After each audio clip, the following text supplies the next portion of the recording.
In today's warm-up, we are going to solve proportions. So there's a couple different ways that we can do this. One of the ways that we can do this is to cross multiply. So we would get 3x equals 144. We would then divide by 3. We would get x equals 48. The other way that we could do this is we could say that this is times 3. So then we know that this has to be times 3. We will get 48 as well. In our second example, we cross multiply. We would get 2x equals 25. We will divide by 2 for both. We will get x equals 12.5. In the next one, we will get 12x equals 120. When we divide by 12, we get x equals 10. In example number 4, we get 4x equals 22. Divide by 4, we get x equals 5.5. Two more examples that we have are 25x equals 800. We divide by 25, we will get x equals 32. This one might have been easier to say. This is times 4, this is times 4 as well. In our last example, we will get 8x equals 15. When we divide by 8, we get 1 7/8. Or you could divide that out as well. So our central question today is, how can you describe angles formed by parallel lines and transversals? And our first thing that we're going to try to do is figure out what those are. So these happen to be parallel lines.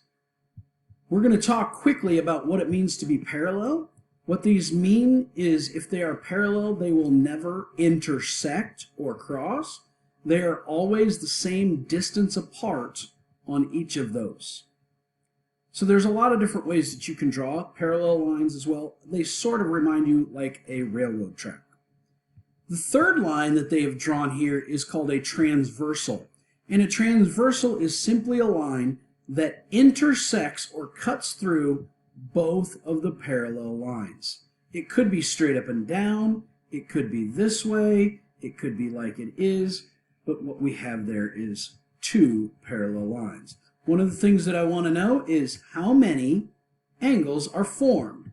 Well, we can see that there are 1, 2, 3, 4, 5, 6, 7, and 8 that are the same, or that are the angles in that transversals. Which of these angles have the same measures? So as I look back here, these two right here and right here look like they're the same. Hopefully you might also see that this one and this one look like they would be the same. These two going across from each other look like they would be the same as maybe those. And this one, and then it looks like these two would be the same as those. So hopefully you can see that these 4 with the zeros will be the same, and these 4 with the 1s will be the same as well. In this figure right here at the side, we are going to identify the parallel lines. Hopefully you can see that line K and line L would be parallel. One of the ways that we can come up with that is if you look at this little triangle here and this little triangle there. So those mean that they are parallel if they have the same amount of triangles there. This one is the one that cuts through it. It's the transversal. So our transversal would be M. So we have K and L are the parallel lines. Line M is the transversal. As you can see, there are 8 angles formed by the transversal. And one of the other things, which ones are congruent or equal, hopefully you are able to see that angle 1, 6, 3, and 8 are all the same. And hopefully you can see that angle 4, 7, 5, and 2 are all the same. So those are congruent angles formed by this transversal. The first topic that we're going to talk about is corresponding angles. When a transversal intersects parallel lines, corresponding angles are congruent. So you can see right here, I'm going to try to put a dot. These are in the same spots of those two parallel lines. They are both below and to the right of that line. Notice they have one arc, so those are going to be equal. This one right here and this one right here are also corresponding. They are above the line and to the left, so they will be congruent.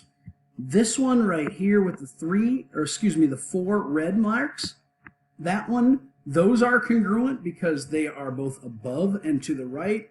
And finally, this one and this one, the green, those are going to be congruent because they are in the same spot with those. So hopefully in this figure we can find the measure of angle 1, which is right here, and angle 2, which is right there. What we know is that these two angles, angle 110 and angle 1, are corresponding angles, so they are going to be the same. We know that angle 1 is going to equal 110 degrees because these two right there are corresponding angles. What we also know is that angle 1 plus angle 2 is going to equal 180 because this is a straight line. So if we have 110 plus angle 2 to equal 180, we know that angle 2 is going to equal 70 degrees. Please see if you can figure out angle 1 and angle 2 right now. Hopefully you had a chance to answer some of these questions. Angle 1 and 63 are corresponding angles because they are in the same spot. So angle 1 will be 63 degrees. That's a 3, sorry. And since these two are supplementary, we know that they add up to 180 degrees. We will know that angle 2 is 117 degrees. So our next example is use this figure on the left to find the measures of the numbered angles. See if you can find 1, 2, 3, 4, 5, 6, and 7. In this example, we can see that angle 1 and 75 are vertical angles. Because they are vertical angles, they are congruent, so angle 1 is going to be 75 degrees. We can also find that angle 2 and 3, they are both supplementary to 1, so we know that 75 plus one of those is equal to the other one, so we will get our answer of 105 for those. When we get over here, we know that those two are 105. Angle 4, 5, 6, and 7, we can use the corresponding angles. So 1 and 4 are the same, so we know that 4 is 75. 2 and 5 are the same, so we know that those are 105. 3 and 7 are the same, 75 and 6, so we know those answers. Hopefully looking at these parallel lines with the transversal cut through them, you can come up with these. Here are the angle measures for each of those. The store owner is using pieces of tape to paint a window. I've actually seen a lot of people using tape on chalk these days, on sidewalks to do some chalk art and windows, so that's been pretty cool. But what we want to know is what's the measure of angle 1? Well, we know that this one is 80 and the corresponding angle is over here of 80, so these two have to be supplementary, so we know that the angle is going to be 100 degrees, B.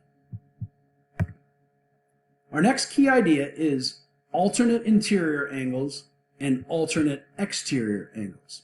When a transversal intersects the parallel lines, alternate interior, so they're opposite on the inside, so these two are opposites, they're both on the insides, they are congruent. These are opposites on the inside, they are congruent. On the exterior, it's the same thing. Since these are opposites on the outside of those lines, those are congruent. These are also congruent because they are opposites on the outside of the parallel lines. Alternate interior on the inside, alternate exterior on the outside. So this photo shows a portion of an airport. Describe the relationship between the pairs of angles. So we know that 3 and 6 looks like they are on the outside, so that would be alternate exterior angles. So 3 and 6 are going to be congruent. 2 and 7, they are on the inside, therefore they are alternate interior, and we know that those are going to be congruent as well. Finally, as a wrap-up, we've talked about a couple different things. We've talked about corresponding angles being the same spot on each line, so like 57 and 4, 3 and 7, 1 and 5, 2 and 6, those are corresponding. We've talked about alternate interior, so 5 and 3 are alternate interior, 2 and 4 are alternate interior, 1 and 7 alternate exterior, opposites on the outside, and 57 and 6. So hopefully you're able to finish up these, and here are the answers to those. And hopefully now you can understand Lesson 12.1 talking about parallel lines and transversals. Again, if you wish, I have a practice page on Canvas. You could also do the odd numbered problems in the textbook. If you're looking for other things, please email me. Hope this helps. I'll be available to answer any questions that you have via email, so just shoot me an email. And again, hopefully you are taking care of yourself and your family and staying safe. And I look forward to seeing you soon. Take care. Have a great day.